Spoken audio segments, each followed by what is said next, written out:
side to Charlie Moore from half court. Off the glass and in! Miami wins it on a half-court buzzer beater prayer. And the Hurricanes escape Blacksburg with a 78-75 victory. Oh my goodness.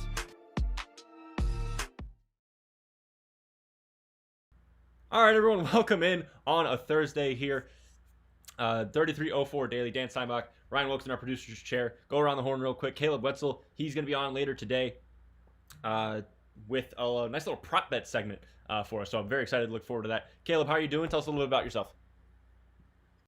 I'm doing great, Dan. Thanks for having me on. As you said, my name is Caleb Wetzel, and I'm an SMA student here. I'm a senior. And yeah, I love sports. I've loved them all my life. I love betting on them, watching them, playing them. So I'm really excited to be on and talk about them. Yeah, we're glad to have you aboard as well, man.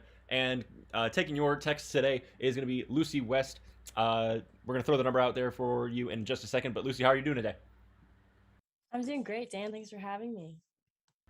Thank you. All right, so if at any time you guys want to get involved in the conversation, hit us up, text us at 540-216-2231. Also, hit up the YouTube live chat as well. Lucy's going to be monitoring that for us. And, hopefully you guys have some strong thoughts on what we have to say today. So at the top of the show, you just heard Andy Losi, voice crack in all its glory, calling the end of last night's Virginia Tech basketball game. I mean, man, what a way to go out, honestly. I don't know. We've been talking about Virginia Tech basketball a couple times, honestly, already. I mean, we talked about them, we talked about them on Tuesday. We talked about them yesterday before the game at the end of the show.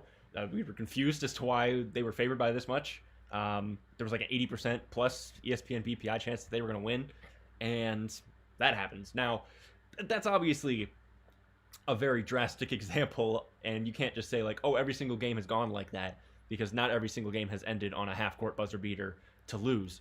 But essentially every single game has had that same feeling of coming up short once again. And it just speaks to, whether it's the slow start out of the gate, where when I was able to first tune into the game, it was already 20-9 in favor of Miami, or the fact that they let Miami go on an 8-0 run to tie the game and to take the lead at the very end in the closing minutes. Just so much has gone wrong this season, and at this point, it just seems like we're doomed to see this again and again. And it's definitely it's tough because, again, expectations really, really high. I'm seeing takes go on the social media of, where are people's feelings at with Mike Young, with this roster. And again, I don't think I'm in any place to, make any strong declarations, but I mean, I think a lot of people in the fan base, and obviously I think the people in that building, they're disappointed with this season. So I really don't know where to start with that game. I just know that it's the topic because, I mean, really, what more can we say? Ryan, what were your reactions to last night? I mean, it's been a tough stretch for Virginia Tech. I mean, this is just the icing on the cake. Miami just did everything a little bit better in this game. You look at the stats. Tech shot 50% from the field, 25 of 50. Made 13 3-pointers and had a good percentage from the free throw line. But Miami, 55% from the field, 61% from three with 11 makes, and 9 for 10 from the line. Tech actually out-rebounded Miami in this game. And it was just that last stretch there at the end, that 8-0 run that Miami went on, that was the deciding factor, capped off by that half-court buzzer beater. And, sometimes you just got to throw your hands in the air and say, they made the shot. It was a great shot. There's nothing else you can say about it. But there are obviously bigger questions about this team outside of this game. And I don't know if those questions are going to be answered this year. Tech sits at 2-7 in the ACC. There's obviously gaps in this roster that in the offseason need to be filled. And I think Mike Young will take the steps necessary to fill those holes. But Virginia Tech at the moment just doesn't really have a guy that can get to the rim late in the game and get you a bucket. They're great from three, but at the end of the day, if you're not making your 3-pointers, you've got to have that guy that can get you a bucket at the end of the game. And I think that led to the run that Miami went on at the end of the game, and Tech just wasn't able to respond. No, yeah, it's crazy that you mentioned their conference record. They're 2-7. They now sit alone at the very bottom of the conference. I mean, preseason this year, they've kind of flipped from last season. Last season, I think they were picked to finish 13th in the preseason poll, and then they finished third. This season, they're picked to finish, I want to say, fifth, and now they're dead last. Now, whether or not that's where they finished remains to be seen. I mean, they still have, they've got a game on Saturday. I think there's one week left. No, that's the end of January. Then you have all of February. So basically, you have, I don't know, 5 weeks left of basketball to be played. So, I mean, there's a chance that they can get out of that bottom, and the bottom of half of the ACC is all, well, within one game of each other. But obviously, just not a strong season, not where this team wanted to be. I don't know. Ryan, we were talking yesterday about, and I like doing these daily shows because then we can continue the conversation if there was something that we talked about the day before happened that night, and then we can continue on. We talked a little bit yesterday about the bench and, seeing some other, players step up, namely young guards like Pedulla, Maddox. They came in yesterday. They seemed to make at least some bit of an impact. They were both over double digits in minutes, at 14 and 15 respectively. 4 minutes for Pedulla, 13 for Maddox. Those were their minute values. And Gasson played a little bit as well too, more than he's accustomed to. When we're talking about, okay, what change can be made, is that the spark that we should be looking for? Yeah, I definitely think guys like Sean Pedulla and Darius Maddox are definitely sparks off the bench. I mean, Darius Maddox, we've seen it all year from him. He's a shot maker. He's a playmaker. He can get you a bucket. This is a guy that can shoot off the bounce and catch and shoot. He's not really all that proven in getting the rim, but he can do what Virginia Tech needs in getting a spark off the bench. And we've seen Sean Pedulla. He hasn't put up, striking numbers, nothing that's going to jump off the page at you, but he has been a composed point guard. He doesn't turn the ball over. He hit some big shots. I don't know if you remember in the Xavier game a couple months ago, he hit a really big three to give Virginia Tech its first lead in that basketball game. And he's a ball player. I mean, there's nothing else you can say. He's a freshman. He's playing really composed basketball. He's going to put up 10-12 a game at this point in time, but I do think he's a bright spot going forward for Virginia Tech, and he's somebody that's going to, put up numbers in years to come. I'm looking at it now, and, maybe I wasn't fully locked in or I wasn't keeping track of, the box score during the game, but this is at least the second game in a row, because I remember UNC. This is the second game in a row where the opponent's starting five are all in double figures. I mean, defensively, this team isn't that great either, and I think it just showed again last night, even though there were some stretches. I mean, there was one stretch where Tech was getting back in the game, and then they took the lead. It seemed like momentum was on their side, where, I mean, they were playing some pretty good defense. Aluma had some nice blocks. But outside of that, I mean, we're still seeing too many points come from the opposition's best players. I don't know how to fix that. I mean, this was a good defensive team to start the year. Obviously, they weren't playing the best competition, but I mean, we're expecting this team to be better defensively, and we're also expecting this team to be better offensively and better in the ability to close games. I think, can we point to one thing that has gone right? I honestly don't know if there's one thing that's gone right this season. Yeah, it's tough. It really is. I think Keve Aluma's been good. I think he was maybe expected to be a little bit better, but he's been good, and he's kind of been the bright spot of this team. And there's been flashes. Justin Mutz earlier in the season, we thought it might be Lob City all season. In these early non-conference games, lobs all over the place, defense is flying around. But again, they are non-conference games against weaker opponents. I think once Virginia Tech got into the heart of its ACC schedule, the defensive deficiencies kind of started showing up. And, Virginia Tech started getting taken advantage of inside. The rebound battles were lost against a team like North Carolina. When you've got a guy like Armando Bacot that will just, bang down low and get all the rebounds in the world. And he's a really talented player. And Virginia Tech's just got to be more physical. And they haven't shown that until last night when they did win the rebound battle. And they won a lot of statistical categories. But at the end of the day, they weren't able to put it together for the win. This is crazy. I'm looking at their box score right now. Tech shot exactly 50% from the field, exactly 50% from three, and then exactly 80% from three-throw line. Those are a lot of nice round numbers. But and it's crazy because Mutz was on triple-double watch last night. 10 boards, 8 assists, 9 points. I've always thought he was kind of like the Swiss Army knife guy, and he's kind of can just be that like good all around player. But I don't know. It just seems like something's missing. And like you said, it's probably a lot of transfers out of the program. Guys that maybe don't attack the basket. You lose Radford. And I've seen a lot of people bring up Beatty, and it's like, yeah, Beatty really definitely brought that physical edge on defense and that playmaking ability. Murphy has a lot of those qualities. I think defensively, Beatty is definitely a step up, but offensively, it seems like they're just producing on the same level. Yeah, defensively, Beatty's obviously the better player. And I think this team, Virginia Tech has faced a lot of bigger guards, guys like Caleb Love, Trevor Keels with Duke, guys like McGusty last night. Beatty bodies those guys up. He plays really, really good defense, and I think that's something Virginia Tech's missing as well. I mean, Caleb Love was able to get whatever he wanted against Storm Murphy the other night, and Virginia Tech just doesn't have a guy that can body somebody up. But Dan, I want to give you a little bit of trivia, all right? And guys, feel free to chime in if you have the answer. But Virginia Tech travels to Tallahassee, and obviously a tough game, Saturday at 3:00. When's the last time Virginia Tech won in Tallahassee? I'm going to go with before I was a fan, which was 2 years ago. I'm going to say, oh, geez. See, this is the kind of stat that, like, you look at and you're like, oh, well, this means that we're not winning. Yeah. I'm going to go 2004. Wait, that was, like, when they joined the ACC. Yeah, no, I'll go 2004 when they first joined the ACC. Why not? Even though they were bad back then. Caleb, you got an answer? I want to say over 10 years ago, at least. Maybe later I agree. Early 2000s, I would assume. Lucy, you got anything?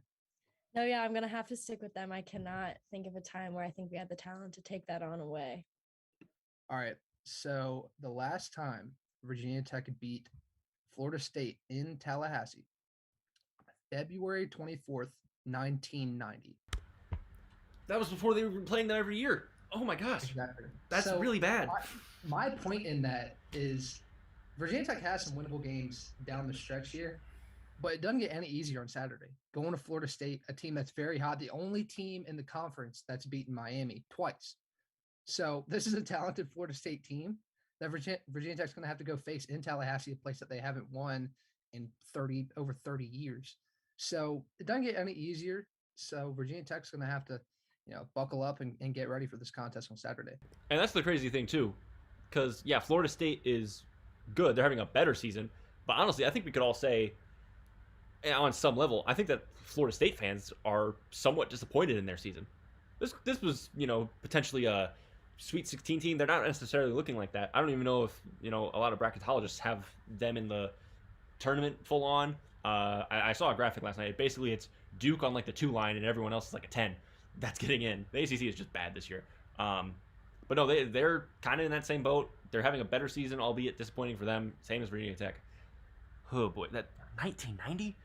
Oh man, who knows? Maybe Vegas still has Tech favored in that game for some reason. Well, Florida State sits at 6-3, and again, like you said, Dan, maybe not exactly what they were expecting. Tough loss last night, maybe a puzzling loss to Georgia Tech, who sits right above Virginia Tech in the cellar of the ACC standings. But wins over Duke might keep them in. 2 wins over Miami, who sits alone in first place in the ACC. But nonetheless, Florida State's always a tough beat, especially in Tallahassee. So it's going to be a tough one on Saturday. Why is this game being broadcast on ABC? Is there? I mean, I understand like college football is done, so ABC has no Saturday programming. But like, is it? Why are we just go? They're putting us on national television, and I don't like it. Yeah, I've seen a couple games on ABC this year. I don't know if it's a crossover or if they, need more network television spots. It might be a big, Saturdays are big college basketball days. So it might be a chock full of big games. I don't know exactly what the slate looks like, but that is interesting. I didn't know that one was on ABC. I'm looking it up, and I don't know, maybe this is just me, but when I think, big college basketball game on a weekend, I'm thinking it's going to be put on CBS, and it looks like the primetime game on Saturday right now is Michigan State. They're playing at 12:30. I'm just looking if there's like another ABC game. That's just a weird spot to put it. You're not even like putting them on ESPN2. No, there's no ABC game before that. So I don't know why, but this is some, just random primetime matchup that they're putting out for all of America to see. I don't know. I don't get it. All right. All right, Ryan, do you want to take a break real quick and we can come back on the other end of it and talk some football? Yeah, let's do it. All right. We're going to do it, and we'll see you guys on the other end of it. Good evening and welcome inside the Dean Smith Center in Chapel Hill, North Carolina. And it will be Caleb Love passing it over to Manick. Trying to find Black in the paint. Over to Baycott. He goes up and slams it down, returning Aluma's favor. Love back to Baycott, guarded by Aluma. All the way across to find a wide open Leaky Black for three. And the first three-pointer of the night belongs to the Tar Heels. We'll go back to Maddox. Through the hands over to Mutz. Mutz fakes a mid-range jumper to Aluma for three. And Keve Aluma gets the three-point basket. Pass goes back out to Keve Aluma. Naheem Aline for three. That one is good, and we're tied at 19 with 8:15 to play in the first half.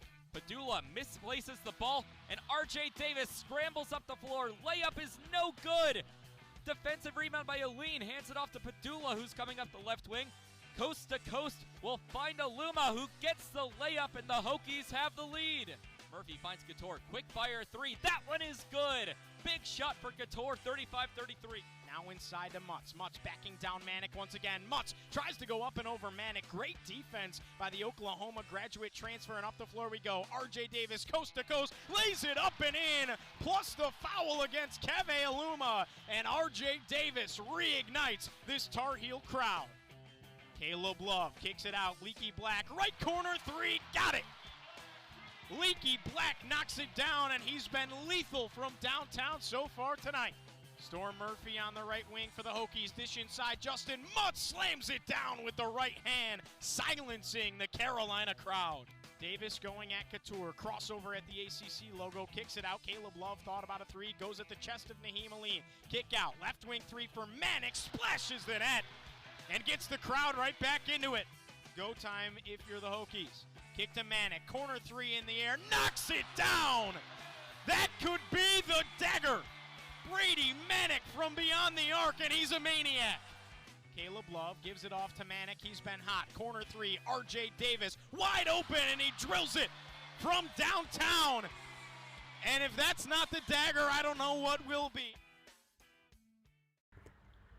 All right, we're back on the other end of it. I was trying to figure out there in that break what else was on ABC that day. Like if there was something that we were preempting or something. I don't know. It's really random. All right, Ryan, you've got some NFL stuff for us here on a Thursday. More NFL tomorrow, obviously, with Conference Championship Week and coming up this weekend. But some big news. Ryan, what do you got for us? Yeah, a lot of people expected it, but Ben Roethlisberger officially announced his retirement today. I've heard rumors floating around, multiple outlets that maybe the Steelers are looking to ride with Mason Rudolph going in next season. But what do you think the next steps are for the Steelers? I mean, if they want to ride with Mason Rudolph, that's all them. But that to me is just not a good idea. Now, look, I'm not the biggest fan of the quarterbacks in this year's draft. I like Pickett, I do. But in terms of, even in that division, I think it's going to be hard to, pick a guy and then find him to be better than Lamar Jackson. And then you consider how many good young quarterbacks are in the AFC right now. We've been talking about it this week.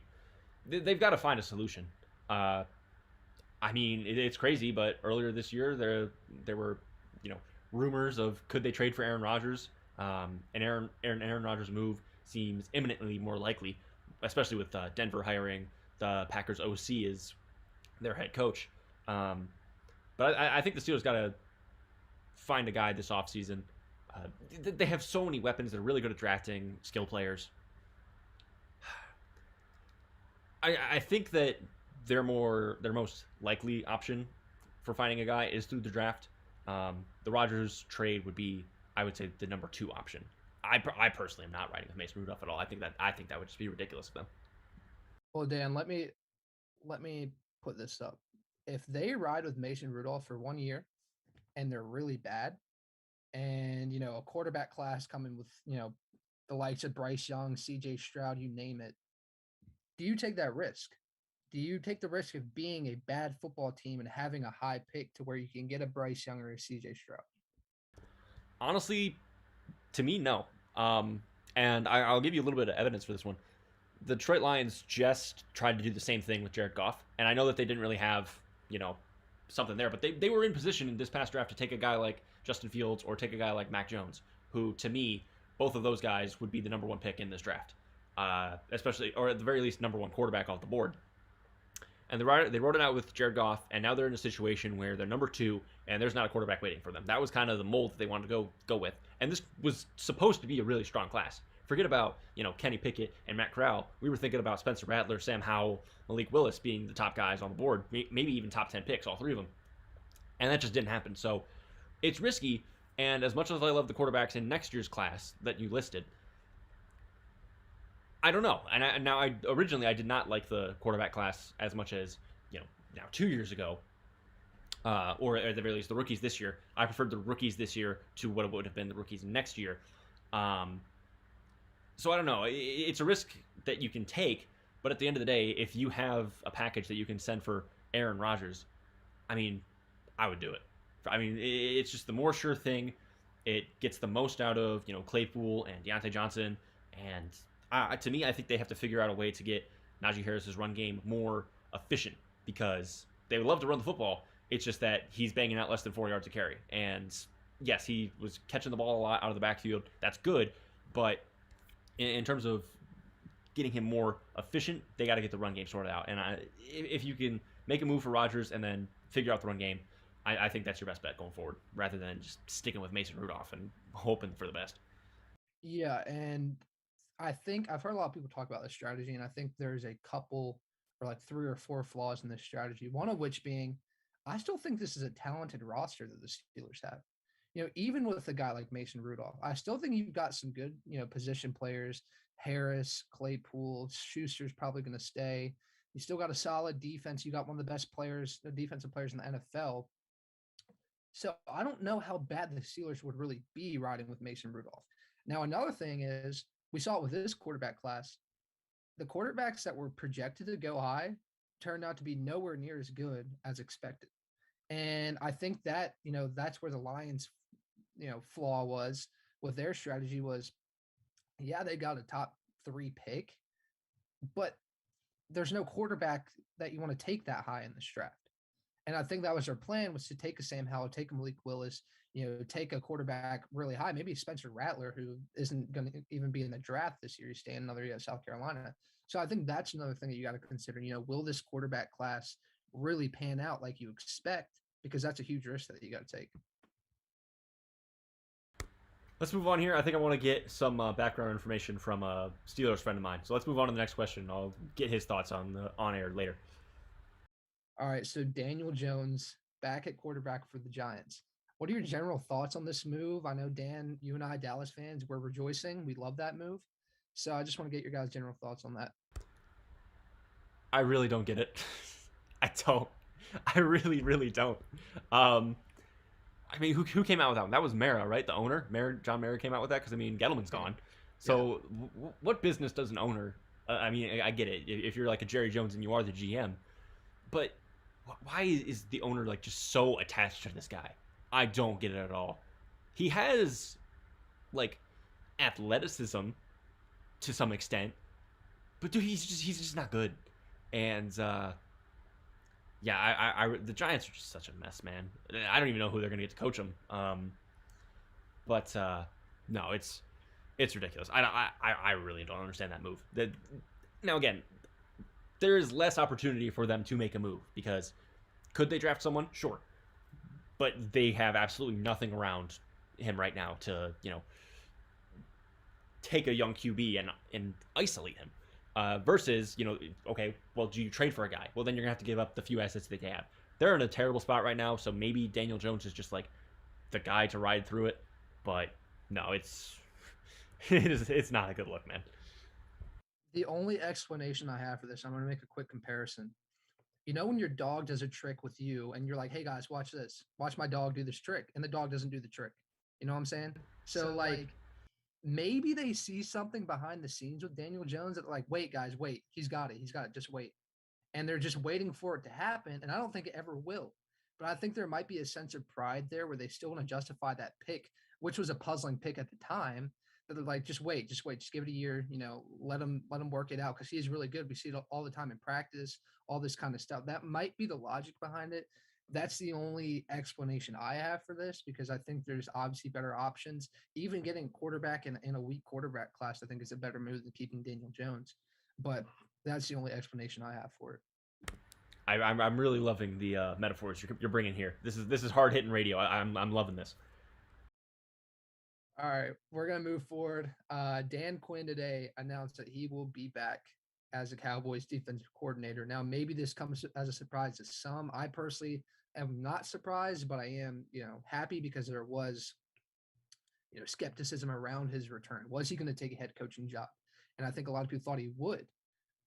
Dan, what are your thoughts? I mean, we're Cowboys fans, so obviously this is a good day for us.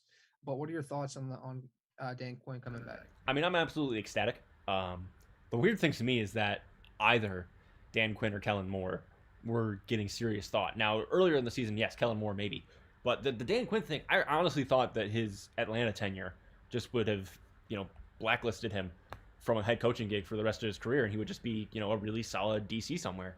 And he's shown that with Dallas. I mean, Dallas was surprisingly really, really good on defense, and his way of using Micah Parsons and his ability to just say, hey, Trayvon, go out there and intercept the ball. It doesn't matter if you give up 2,000 yards a season.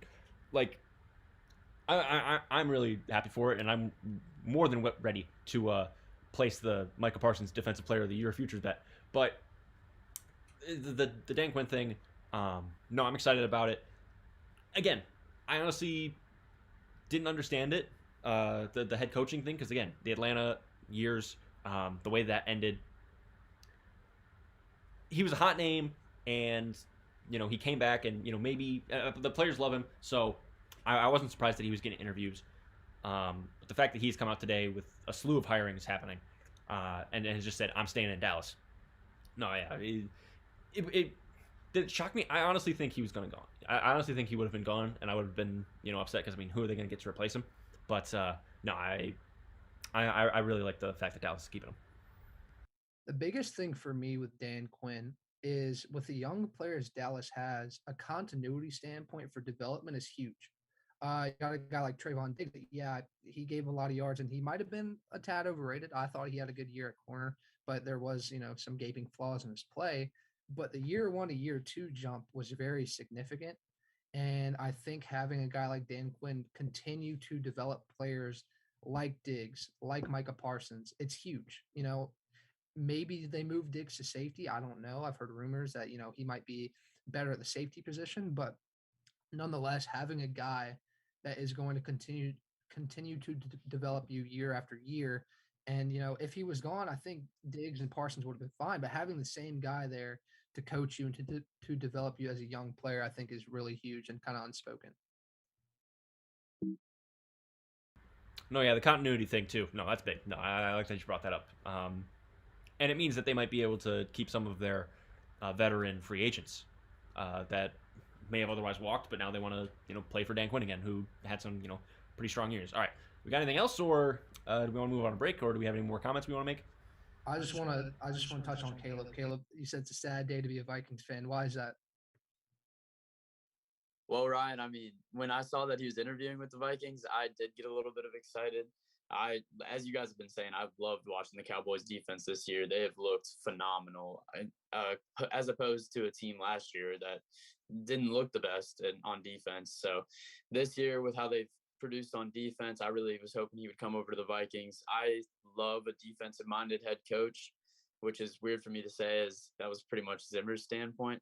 To be honest, I was a big fan of Zimmer. I didn't want him to leave, but I thought a guy like Dan Quinn would be a great guy to run my team. So I know there's probably a lot of other NFL teams out there that are waiting to fill a head coaching position and wish they could have had Dan Quinn. So good for your Cowboys.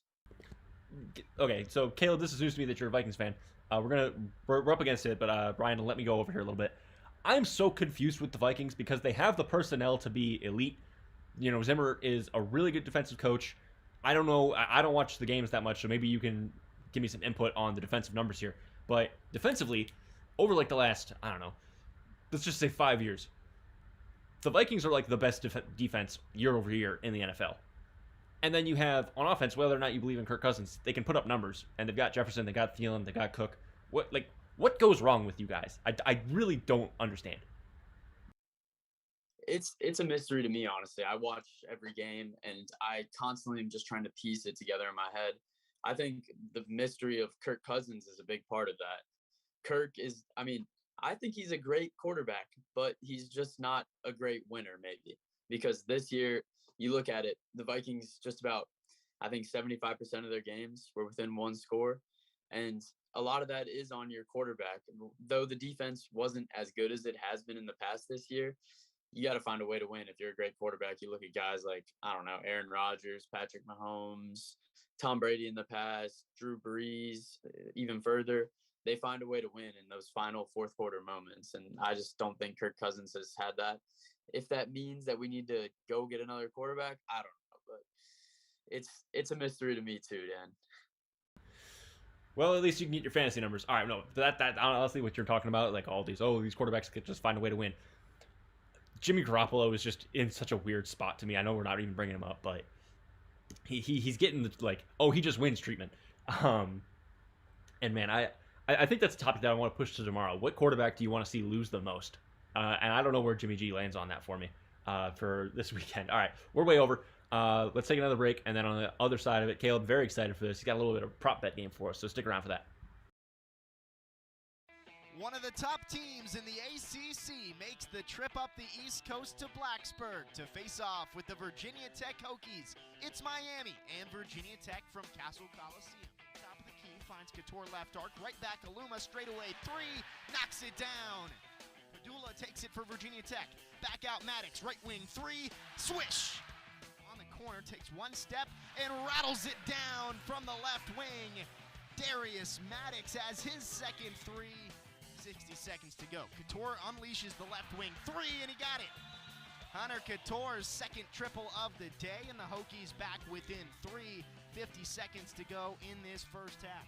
Hunter Couture with the ball, finds a wide open Keve Aluma, drives inside, gets the foul, and the bucket.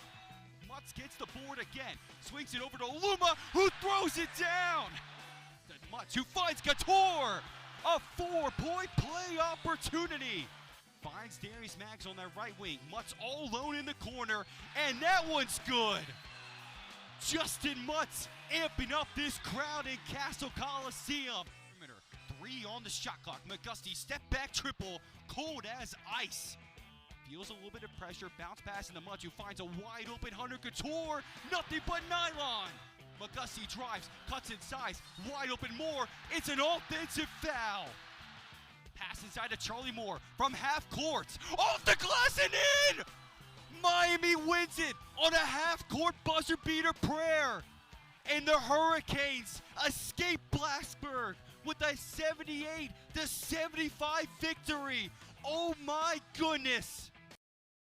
That was Andy Losi and Jake Lyman on the call again. All right, before we get to Caleb's little prop bet game here, I have to interject. Well, first of all, I do want to mention my Steelers friend commented back. He said, quote, "I'll put it this way, it's a hard pass. They either got to sign someone or trade for someone if Pickett is picked for their spot." So there you go. But also, I don't know if you guys care about, the whole spring football thing that they're trying to do again with the USFL, the new USFL. But there is one team, this will be now the second professional football team in Michigan, the Michigan Panthers. And so naturally that will be my team. And for the life of me, I don't know why they're doing this. They just hired Jeff Fisher. So I don't know how many games they're playing this season, but you can guarantee that they're going 500. So I don't know. There's my cheap Jeff Fisher joke for you. But, oh man, I can't believe I just saw that come across my timeline. All right, Caleb, I'm going to throw it over to you. What do you got for us? All right, so I just wanted to introduce my little segment called Robbing the Books or Robbing Vegas. You guys can comment. Let me know what you think is better. Obviously, it's a contradictory statement since Vegas does always win. But I thought it'd be a fun little name for just a segment on talking about props for the day. And props are, if anyone doesn't know what props are, it's basically, by definition, a sports bet that's not tied to the final score or outcome of a game. And just a little, want to put out a disclaimer before we discuss these prop bets that I like for the day. Obviously, do not bet on this if you, these are not telling you to bet on this. This is just my talk of the day and what I like and what I'm seeing. So more of a discussion. We do not So- endorse underage gambling here at 3304 Daily. Just wanted to put that out there. Of course, yes. Make sure you are 21 plus and gambling legally and in legal states. All right. So with all that said, to start the day off, I wanted to point out my favorite bet of the day, which is LeBron over 28.5 points. This game against the 76ers in prime time, I see him scoring 30 plus easy. Over his last 10, he's averaging 30.7, and he hasn't even been shooting the ball that well. Even though he's shooting better this season, he's shooting 29.5% from three in his last 10. So I think he scores 30 easy this game. Another bet I like, I think this is going to be a high-scoring game. I think Embiid gets over 33.5 points. I know that sounds absurd, but if you've been watching NBA recently, you know that Embiid is playing out of his mind. He wants to get that MVP nod, averaging 35.2 points in his last 10 games, unheard of numbers. And the Lakers are a little weak down low in the past few games with Dwight Howard out and Anthony Davis still kind of hobbling back. So I could see Embiid. I mean, I don't know. He might drop 50 again tonight. So those are my favorite two. I also like Curry to get over 24.5 points. And I know all you Curry fans out there have been a little disappointed with his play lately, and just about everyone has if you've been watching him. He can't shoot the ball right now. But he did score 25 against the Wolves on an off game earlier in the season. And I think this is the game where he comes back and scores 30 plus. And my final bet of the day, just to go back to football a little bit, so this will be for this weekend, is Cam Akers under 57.5 rushing yards. I really like that bet. He's only averaging 2.3 yards per carry. I love his story. I love the fact that he came back so fast, but I don't see him reaching this number this weekend. So those are my props for the day that I really like, and bet responsibly if you bet. All right. So let me start out. So a lot of NBA there. So I appreciate that because, I mean, not really much else going on tonight. So we've got LeBron, we've got Embiid, we've got a primetime matchup. So, you want your stars to play well. LeBron, what's the number again? 29.5? It was at 28.5. That number could go up by game time as the stats I read off to you, he's been scoring the ball well. It could go up, but it's at 28.5 right now. Yeah, looking at his game log, he's on a pretty good stretch. A lot of games over 30 in this month. No games under 25, so you can definitely be sweating that one out in the fourth quarter. I think I like that. And then Embiid on the other end, he's been killing it. I think I would agree with you on the over. I mean, he's just been on a tear. What's that, over 33? Yeah, it's a ridiculous number, over 33.5 points. You don't ever see that on any sports books. But, I mean, when the dude's averaging 35 in his last 10, then you can expect that. So I think he continues the hot streak tonight. I mean, it looks like, just based on his most recent games and what he's doing, he's, this month he's averaging about 12 free throws a game. So, I mean, he can get that with points. He can get that at the line. And you got Steph over 30. I think I might go against you on that one. Again, yeah, tough shooting streak for Steph this month. He's under 30% from three. He was averaging only 20.6 points this month. Yeah, I'm going to go against you on that one. But I love the Cam Akers one because I understand that McVay might workhorse him. Like, of the two between him and Sony Michel, he tends to use Akers more, especially in the playoffs so far. But he's just not been efficient in running the football. Like, he's getting less than 3 yards a carry. So yeah, I'm gonna go. I like what you brought for us. So a lot of NBA tonight, and I'm gonna go. I'm with you. LeBron and Embiid battles tonight, and then Steph just does not get it done, and then this weekend Cam Akers doesn't get it done. Ryan, Lucy, you guys have any thoughts on these prop bets? Yeah, I got some thoughts, but before I give my thoughts, I want to give a disclaimer to anybody listening. I am like 0 for my last 5 or 6 on FanDuel. I've had a rough stretch, a couple parlays missed by one stat, so I'm kind of in the dumps right now. I like LeBron over 28.5.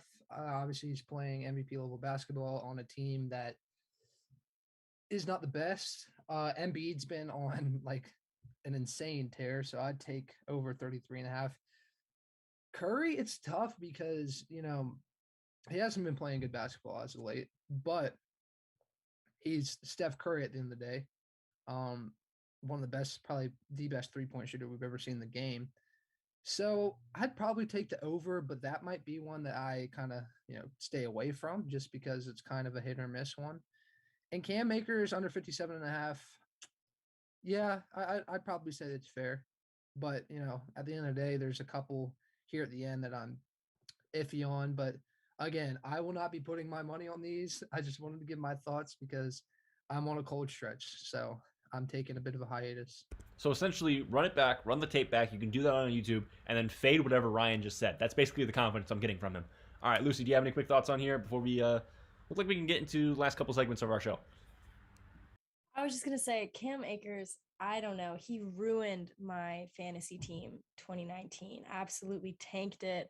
I think taking him under 57.5 that's exactly how I would put it.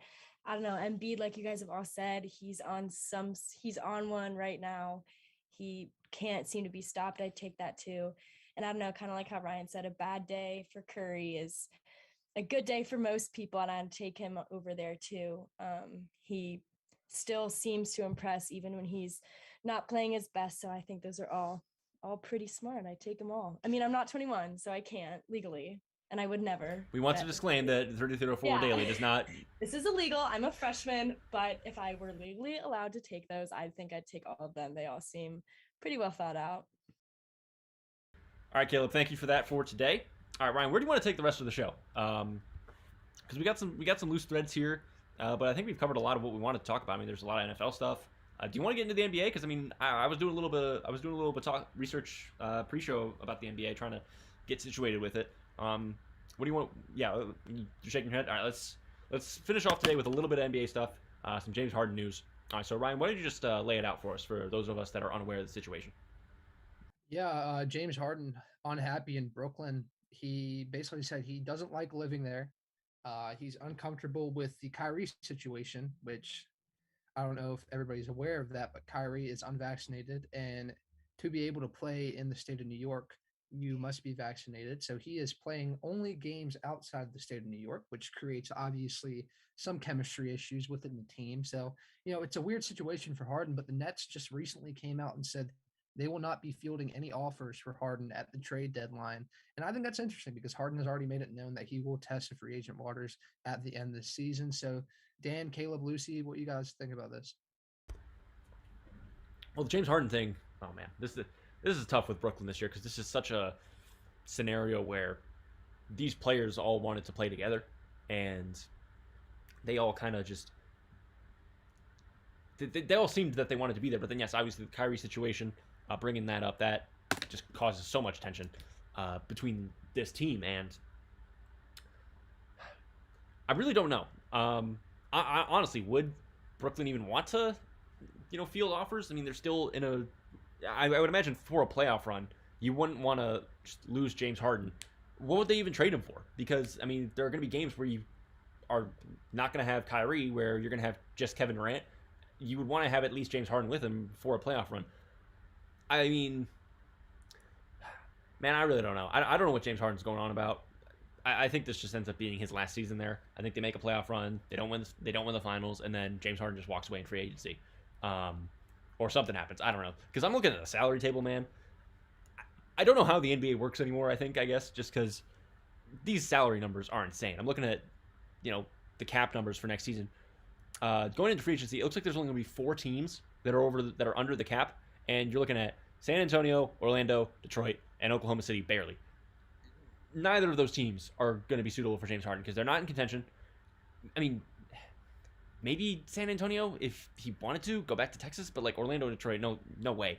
Other than that, I mean, you're probably just looking at a sign and trade because he's going to want to go to a finals contender, try to win a ring. I don't know. I'm really just surprised by the situation. It kind of came out of nowhere. But again, the whole Kyrie thing, if anything, you would just want the Nets to come out and say, or at the very least to James say, hey, look, we want you to stay here. We'll get rid of Kyrie somehow. We won't, pay him. Someone will trade for him. We'll figure that out. We'll trade him somewhere where he can play home games unvaccinated. And that'll be the end of it, and you can stay here. This situation just screams unnecessary drama to me. And I don't know. I mean, Ryan, what's your take?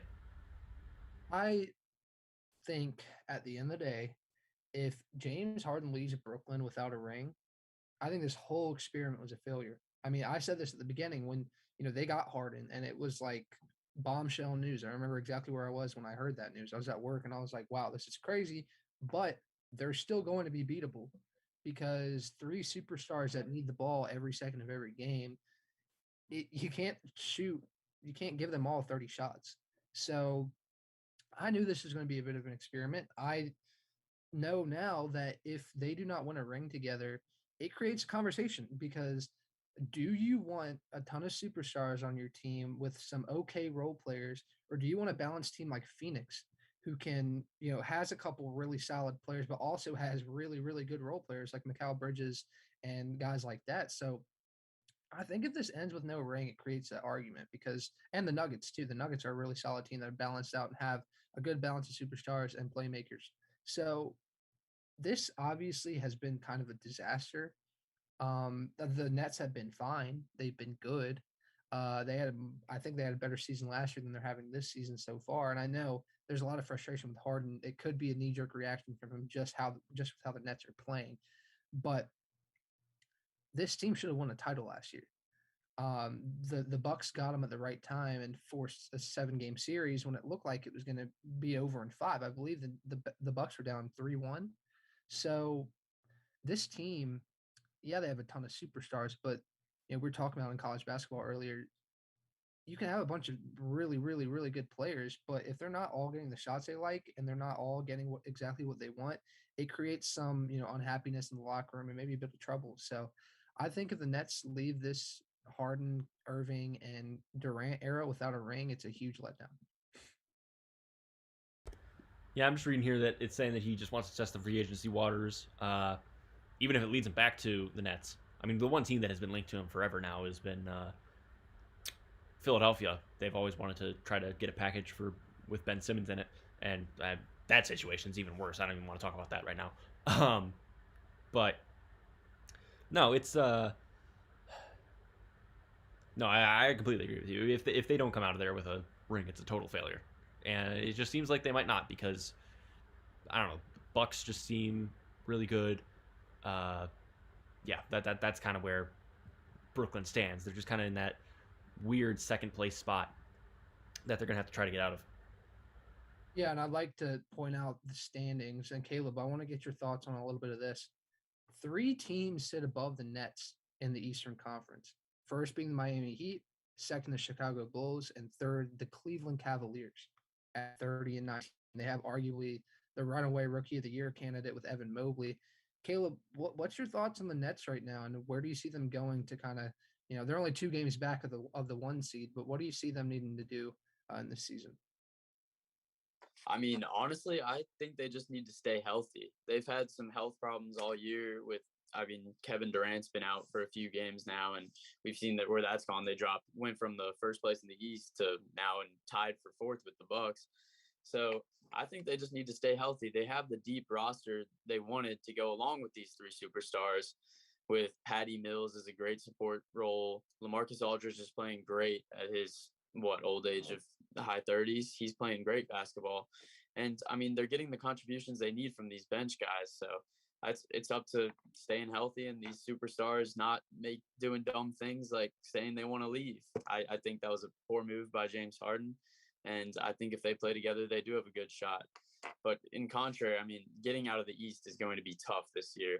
The Heat in first place, obviously looking very strong. They play well as a unit, as you guys were talking about. They play very unselfish basketball, and they have guys like Tyler Hero, Duncan Robinson, who can shoot the lights out. And then you got the Bulls, who they've had trouble staying healthy. They got Lonzo out for about 6 to 8 weeks now, and they find themselves in second place in the East still. So once they get all their guys back, I mean, they could run away with the East. They've held the first place spot for a while. And as you said, the Cavs, I mean, Evan Mobley, great rookie. There's so many great rookies in the NBA this year. It's been a great year to watch these guys coming out of college just come in and immediately make a great impact. So, I mean, the Cavs do have that deep squad, and they play really well together, which is, I mean, no one was expecting the Cavaliers to come back out of the grave, basically, and be in the 3rd place in the East Conference with Bucks, Nets, 76ers team, Heat, Bulls. It's ridiculous. So I can't even all those teams, who knows, going to end up at the top of the East. I mean, you've even got the 76ers who are playing great in the 6th spot. And once they finally maybe do something with Ben Simmons, whether he finds himself on the court or finds himself on another team or getting traded for some solid role players, they could make a run for that first spot in the East. So it'll be interesting to see where these teams all end up and where the Nets end up, because I mean, they're fun to watch. I mean, they've got those superstars that we all love and we've loved for so long. So it'll be interesting. We all got to keep an eye on that, I guess. Yeah, let me just focus in on the Cavs real quick. It's crazy to me that they are as good as they are. They're in the position they are in their rebuild, and their most prominent starting lineup features 3 guys over 7 feet tall. They're playing Lauri Markkanen at the 3, then they've got Mobley, and then they've got Allen, who's having an incredible season. Darius Garland is having an incredible season as well. Sexton's been hurt pretty much all year, so they've been rotating out the 2. But it's crazy to me how good they've been with that just janky lineup.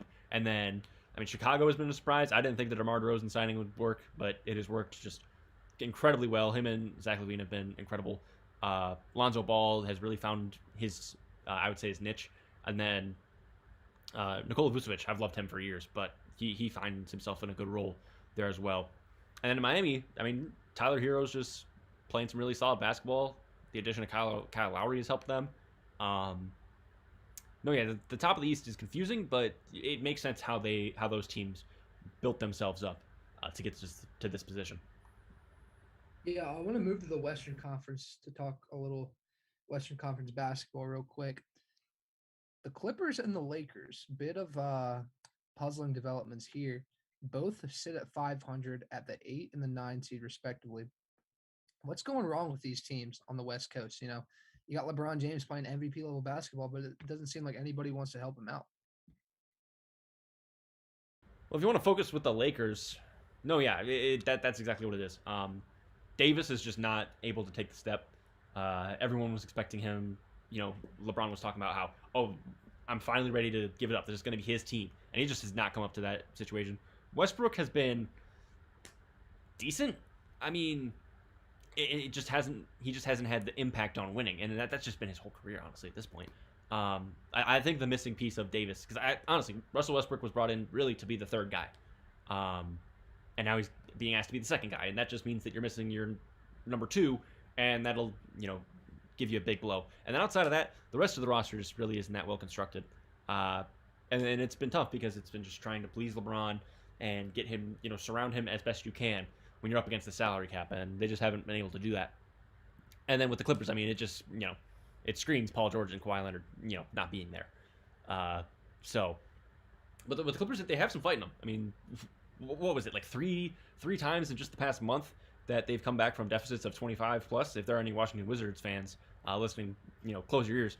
But they came back from like 30 something down on Washington, and then you lose to a Luke Kennard buzzer beater, 4-point play. That's rough.